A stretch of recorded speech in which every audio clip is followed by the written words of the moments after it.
Bonjour chers frères et sœurs de l'église de Jésus. Nous sommes aujourd'hui le vendredi 10 février 2023 et nous allons méditer ensemble Deutéronome 7 et 8. Le chapitre 7 affirme que l'Éternel aime son peuple Israël et qu'il veut accomplir les promesses faites aux patriarches. C'est pour cela qu'il a délivré Israël de l'esclavage et de l'Égypte.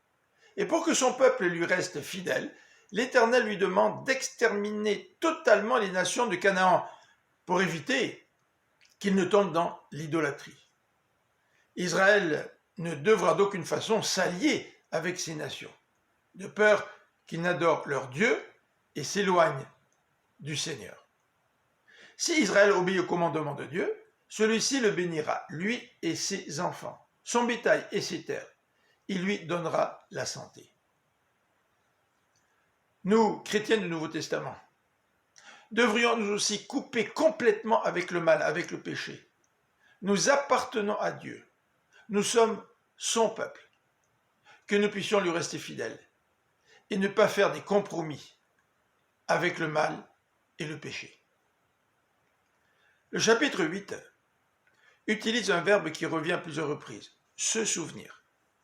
La devise du Québec, nous le savons, est la suivante, je me souviens. L'Éternel demande à Israël de se souvenir de tout ce qu'il a fait pour lui. Il l'a délivré de l'esclavage et de l'Égypte. Il lui a fait connaître la pauvreté afin de pouvoir le nourrir avec la manne, pour qu'Israël comprenne que l'homme ne vit pas de pain seulement, mais de toute parole qui sort de la bouche de Dieu. Au désert, l'Éternel a éduqué son peuple comme un père éduque son enfant. N'oublie pas l'Éternel. Obéis à ses commandements. Voici les paroles d'exhortation de Moïse au peuple, qui allait bientôt entrer en Canaan. Méfie-toi de croire que toute la richesse que tu développeras viendra de tes propres capacités. C'est l'Éternel qui donne la force de parvenir à la prospérité. Voici ce que Moïse ajoute. Et pour terminer, Moïse dit ceci. Si tu oublies l'Éternel, tu périras. Dans notre société occidentale, nous faisons partie des pays les plus riches au monde.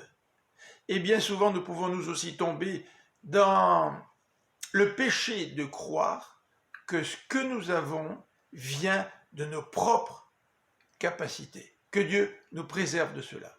Je vous souhaite une bonne fin de semaine. Et avant de terminer, je voudrais vous inviter à écouter la prédication de l'église de l'île Jésus sur la chaîne YouTube dès 10h ce dimanche. Bonne fin de semaine, que Dieu vous bénisse. À bientôt.